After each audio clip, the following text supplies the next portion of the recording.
শেখ হাসিনার দোসররা মিডিয়ার মাধ্যমে কর্মসূচি দিয়েছে 1 ফেব্রুয়ারি থেকে বাংলাদেশ জাতীয়তাবাদী দল এবং তার অঙ্গ সহযোগী সংগঠন আজকে থেকে মাঠে থাকবে।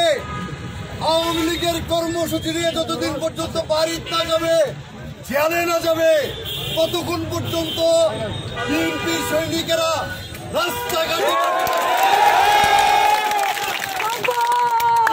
আওয়ামী লীগ সেখানেই ঠেক, সেখানেই প্রতিরোধ। আগামীকাল বিকাল 3টায় শিষ্টুর বাজার বিক্ষোভ মিছিল হবে। আপনারা সবাই সেখানে উপস্থিত থেকে মিছিলকে সার্থক করবেন। যারা অংশগ্রহণ করেছেন সবাইকে ধন্যবাদ জানিয়ে, কৃতজ্ঞতা জানিয়ে আগামী দিন জোরালোভাবে সবাইকে নিয়ে মাঠে থাকার জন্য আজকের বিক্ষোভ সমাবেশ সমাপ্ত করলাম। সবাইকে ধন্যবাদ।